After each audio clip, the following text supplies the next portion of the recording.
हमारे प्रदेश की जवाबदारी उन्हें दी गई। 19 जून 2014 तक मुझे मुख्यमंत्री के नाते उनके साथ कार्य करने का अवसर मिला, जहां उनके मार्गदर्शन में अनेक अवसरों पर हम सबको प्रेरित किया। राज्य विश्वविद्यालय के कुलाधिपति के रूप में उन्होंने शिक्षा, सक्रियता, सामाजिक कल्याण के कार्यों में अभूतपूर्व योगदान दिया। 2 जुलाई 2025 को नई दिल्ली में उनका निधन हुआ, जिससे भारत माता और छत्तीसगढ़ महतारी के एक कुशल प्रशासक, जनसेवक और वीर सपूत खो दिया। शेखर दत्त जी एक बहुआयामी व्यक्ति के धनी थे। सेना के वीर कुशल प्रशासक, राज्यपाल के रूप में उनका योगदान अतुलनीय रहा। मैं छत्तीसगढ़ विधानसभा की आसंदी से शेखर दत्त जी की दिवंगत आत्मा को शांति के लिए ईश्वर से प्रार्थना करूंगा। डॉक्टर सुरेंद्र बहादुर सिंह का जन्म 23 अक्टूबर 1945 को शक्ति में हुआ। आप आरंभ से सामाजिक एवं राजनीतिक कार्यों में सक्रिय रहे। उन्होंने सीनियर कैम्ब्रिज से शिक्षा ग्रहण कर एनसीसी में आर्मी विंग के सार्जेंट रहे। वे सन 1969 से 73 तक नगर पालिका परिषद के अध्यक्ष रहे। वे कांग्रेस के टिकट पर निर्वाचन क्षेत्र शक्ति से 77, 80, 85 और 93 में अविभाजित मध्य प्रदेश विधानसभा के सदस्य निर्वाचित हुए तथा अविभाजित मध्य प्रदेश शासन में उनको स्वास्थ्य, खेल, युवा कल्याण तथा पर्यटन विभाग के मंत्री का दायित्व भी दिया। वे 9वें एशियाई खेलों में प्रबंध समिति के सदस्य रहे। उनकी धार्मिक, सामाजिक एवं शैक्षणिक कार्यों के लिए विशेष अभिरुचि थी। उनके निधन से प्रदेश के एक वरिष्ठ नेता और समाज सेवक खो दिया है। माननीय मुख्यमंत्री,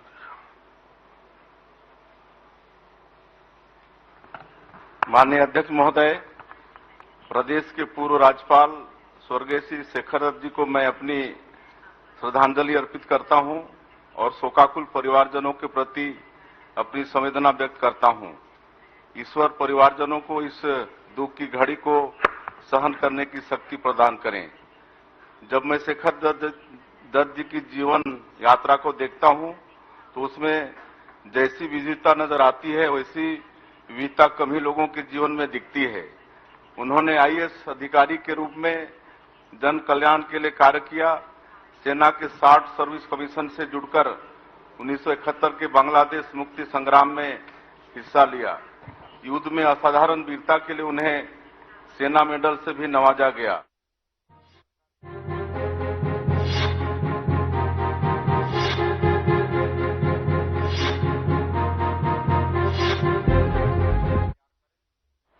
और जांच कराए। चूंकि यहाँ निचले स्तर तक पहुंचना, कॉल डिटेल निकालना, व्हाट्सएप ग्रुप का, मैसेज का, मोबाइल का लोकेशन, ये संभव नहीं था। इसलिए फिर से इनको ईओडब्ल्यू को दिए हैं और ईओडब्ल्यू जो है जांच प्रारंभ कर दिया है। हमारे विभाग से एक 40 बिंदुओं में जानकारी मांगे हैं और किन किन अधिकारियों से पूछताछ करना है उनकी भी अनुमति लिए हैं, उनको अनुमति दिया गया है।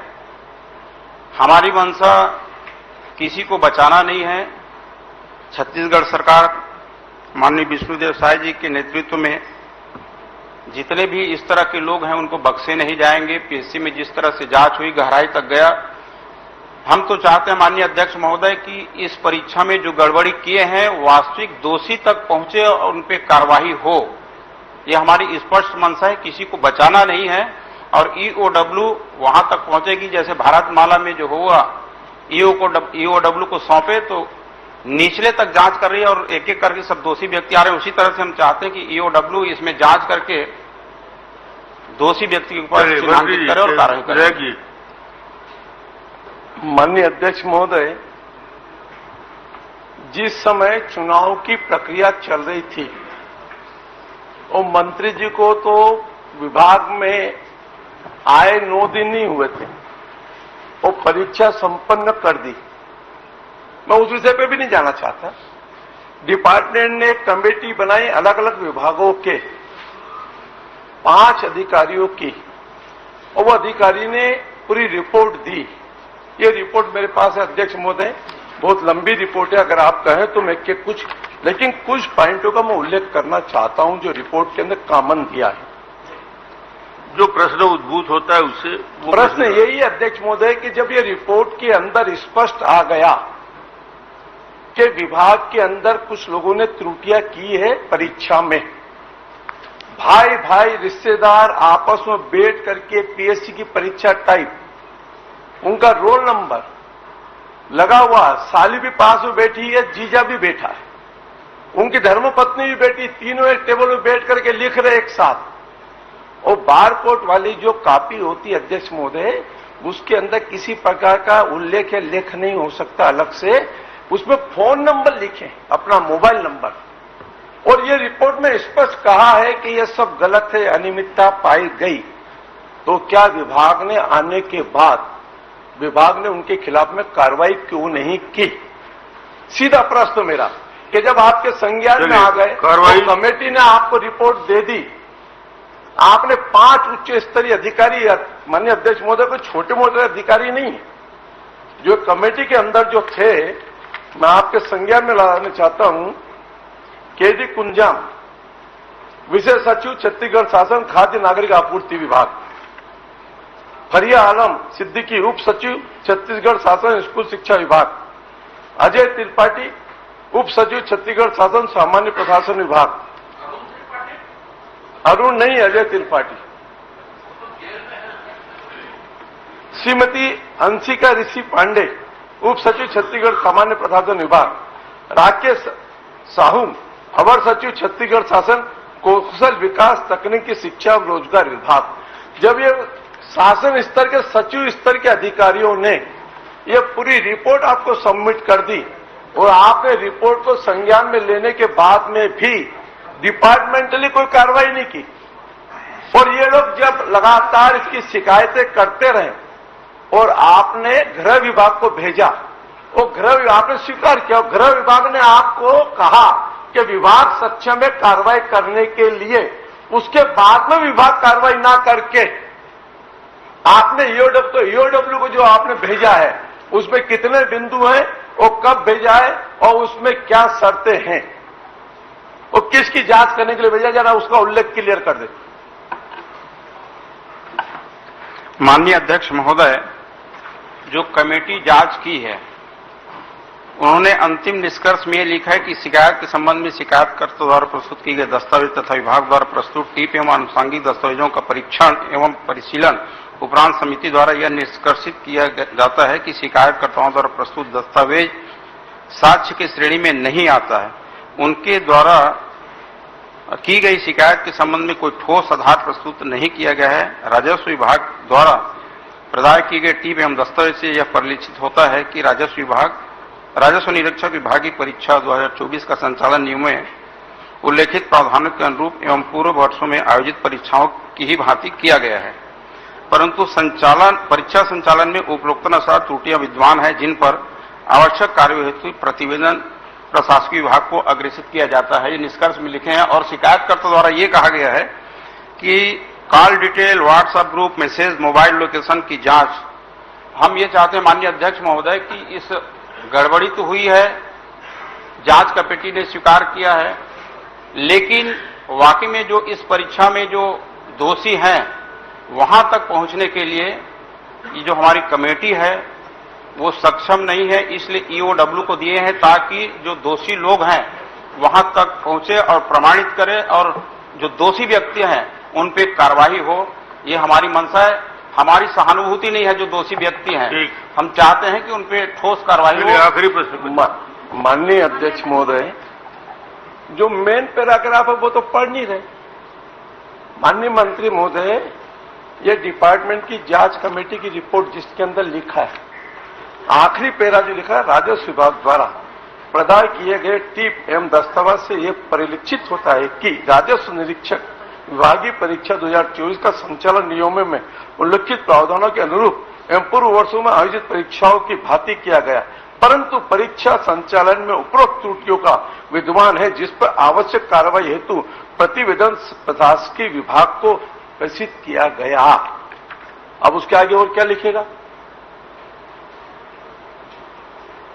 जब कमेटी ने स्पष्ट लिख दिया और मंत्री जी कह रहे, मंत्री जी आधा पढ़ रहे हैं आप, जो असली रिपोर्ट है, इस रिपोर्ट के अंदर एक मैं नहीं, इसके अंदर जो जो कमेटी के हैं, आप कहे तो इस कमेटी की रिपोर्ट में पटल पर रख देता हूं। और उसके बाद में जब अधिकारी दोषी है पूर्व, और जिन लोगों ने मिलकर के ये संरचना रची, उसके बाद में ये आपके कार्यकाल का नहीं है, पूर्व सरकार का है। और वही लोगों के कारण ये सब हो रहा है प्रदेश के अंदर। ये पीएससी घोटाला, पटवारी घोटाला, ये सब उसी समय के हैं। मैं आप जब आपने कल परीक्षा में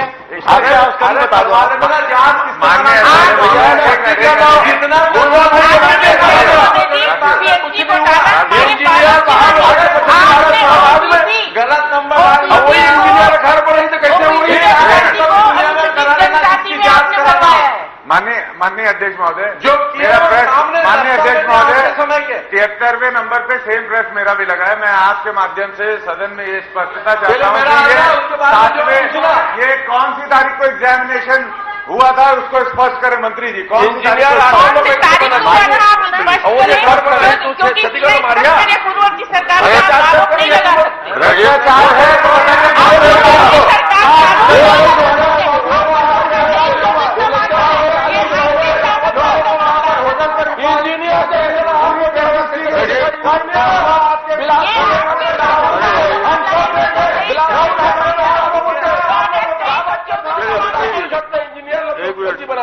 जो बोलना है मंत्री जी को बोलने दी। माननीय अध्यक्ष महोदय,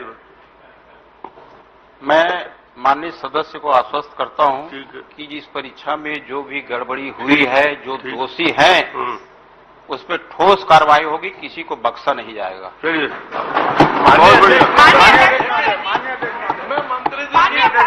मंत्री जी के अभ्यर्थी को अनुसूचित जनजाति में एग्जाम दिलवाया गया अध्यक्ष महोदय जी, उसका आप क्या कहेंगे? एक मिनट। ओबीसी के अभ्यर्थी अरे आपका प्रश्न नहीं है, आप बैठिए, प्रश्न काल है, बैठिए। एक मिनट, आपको बाद में अवसर दूं। माननीय मंत्री जी के आपका हो गया। उसमें मेरा प्रश्न, एक मिनट, मेरा इतना ही निवेदन है कि जब माननीय मंत्री जी ने कहा कि हम किसी को नहीं बख्शेंगे, ठीक है, मैं बिल्कुल स्वागत करता हूं, अभिनंदन करता हूं। और जीरो टैलेंट है, हम लोग मिल करके नहीं, जिन्होंने भी गड़बड़ किया उनके शिकंजे चालू और कईयों का वेट कर रहे हैं, ज्यादा चिंता मत करो। लेकिन ईओडब्ल्यू को केस दिए हैं, मैंने जो प्रश्न स्पेसिफिक पूछा उसकी शर्तें, और कितनी जल्दी मैं कोशिश करूं, माननीय मुख्यमंत्री जी यहां बैठे हैं, गृह मंत्री जी यहां बैठे हैं, जितनी जल्दी हो सके ईओडब्ल्यू से जांच करा करके अगले सत्र के पहले इन दोषियों के खिलाफ में कार्रवाई कर देंगे क्या? इतना ही मैं आपसे चलिए बताइए, अगले सत्र के पहले तक। माननीय अध्यक्ष महोदय, ईओडब्ल्यू जो है हमारे विभाग से सारी जानकारियां ले चुका है 41 बिंदुओं में, और पूछताछ के लिए भी अनुमति ले चुका है। यथाशीघ्र इसमें जांच होगी और प्रयास ये रहेगा कि आने वाले सत्र से पहले इसमें कार्रवाई। चलिए अजय, माननीय अध्यक्ष महोदय, एक प्रश्न छोटा, एक प्रश्न छोटा, जवाब अच्छा आ गया है, एक प्रश्न है, जवाब बहुत अच्छा आ गया है, उन्होंने समय सीमा बता दी। माननीय अध्यक्ष महोदय, इसमें गृह विभाग ने कहा कि आप एफआईआर करवाने के लिए प्रशासकीय विभाग सक्षम, दोनों कोऑर्डिनेट है। एक तो एफआईआर इसमें गंभीर अनियमितता है तो क्यों नहीं कराई गई, एक। दूसरा, आप परिशिष्ट पढ़ेंगे तो राजस्व विभाग का जो पत्र गया है उसमें लिखा है कि ईओडब्ल्यू/एसीबी, तो ईओडब्ल्यू को जांच का निर्णय किसने लिया? घुमाने के लिए एफआईआर तत्काल हो सकती थी, तो ईओडब्ल्यू/एसीबी लिखा है, तो ईओडब्ल्यू जांच कराने का निर्णय किसने लिया? विभाग ने तो नहीं लिया, उन्होंने तो सिर्फ पत्र भेजा। तो शासन को दूसरे विभाग क्या इसके विभाग में ईओडब्ल्यू जांच करने के लिए निर्णय ले सकता? ये बताने कष्ट करें।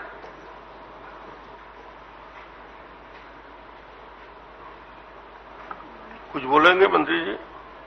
आपसे पूछा। विषय की गंभीरता को देखते हुए, एक मिनट, जवाब आ रहा है, लीजिए, फिर से पूछ। विषय की गंभीरता को देखते हुए सहमत हूं विषय और बारीकी जांच के लिए विषय की गंभीरता है तो गृह विभाग ने आपको कहा, मैं दोहरा रहा हूं प्रश्न, आपको कहा कि एफआईआर करवाइए, आप सक्षम है, आपने एफआईआर नहीं करवाया, आपने पत्र भेजा ईओडब्ल्यू या एसीबी से जांच कराने बाबत, तो आपके विभाग में ईओडब्ल्यू जांच हो, यह निर्णय किसने लिया? आपने 2 मत दिया, तो ईओडब्ल्यू जांच दूसरे विभाग ने करवाया कि आपने तो 2 मत दिया है? किसने करवाया ईओडब्ल्यू जांच? किसके निर्णय से ईओडब्ल्यू जांच हुआ?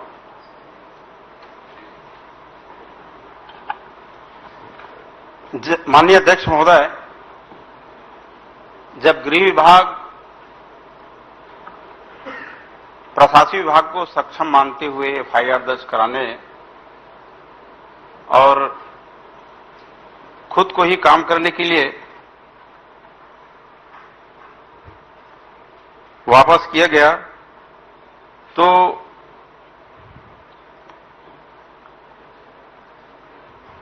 विभाग की ओर से ही जीरो टॉलरेंस, भ्रष्टाचार के खिलाफ जीरो टॉलरेंस की नीति का पालन करते हुए ईओडब्ल्यू को विभाग के द्वारा सौंपा। परिशिष्ट में आप पढ़ लीजिए पत्र को। नो भाई साहब, आपसे आग्रह है, पत्र को पढ़ लीजिए, जो विधानसभा की प्रॉपर्टी है। ये विभाग ने लिखा है ईओडब्ल्यू एसीबी जांच लिखा है, एसीबी जांच लिखा है।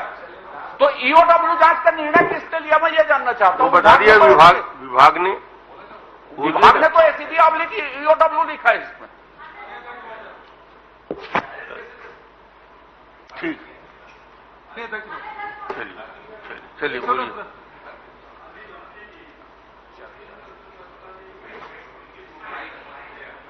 इस जनवरी 2024 में ये विभागीय परीक्षा हुआ राजस्व निरीक्षक। मंत्री जी प्रश्न है कि जनवरी 2024 में ही राजस्व निरीक्षक की परीक्षा विभाग के द्वारा लिया गया और माननीय सदस्य आरोप लगा रहे हैं पिछले सरकार की है। ये परीक्षा कब हुई, आपके सरकार के आने के बाद कि पहले?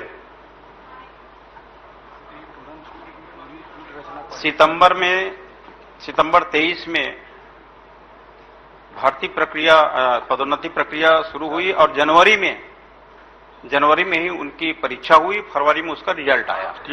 सरकार को बोला, आपकी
अध्यक्ष महोदय, उन्हीं के विषय पे तो जब तक ये चल रहा था विषय तब तक आपत्ति नहीं थी। जब कांग्रेस का विषय आ गया तो आपत्ति में सब खड़े हो गए। कुल मिला के अध्यक्ष महोदय, विभाग इनका है, गृह विभाग को पत्र लिखा गया, एसीबी या ईओडब्ल्यू का विभाग माननीय मुख्यमंत्री के पास है, तो निर्णय किसने लिया ये आपका प्रश्न है। इसका मतलब यह अध्यक्ष महोदय, इस पूरे प्रक्रिया में भ्रष्टाचारियों को, दोषियों को बचाने की कोशिश हो रही है। तो क्या मंत्री जी इसको सीबीआई को सौंपेंगे? क्योंकि ये सारा घालमेल दिखाई दे रहा है। सीबीआई से जांच कराएंगे इसकी? तो सीबीआई पे आपको भरोसा है? सीबीआई को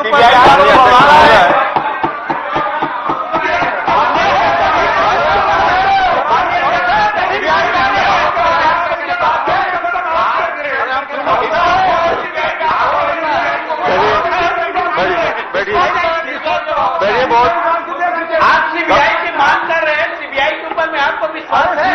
धर्म जी, मैं आपसे पूछ रहा हूं ना। धर्म जी,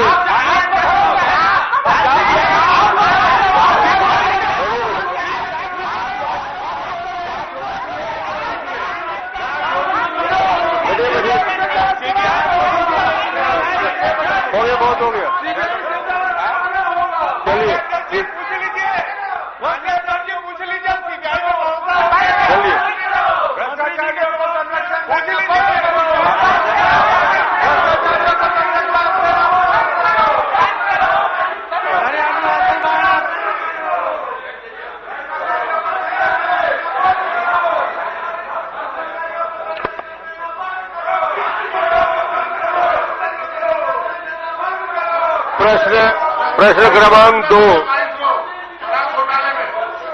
प्रश्न क्रमांक 2 देवेंद्र यादव। प्रश्न क्रमांक 3 श्री अजय आगे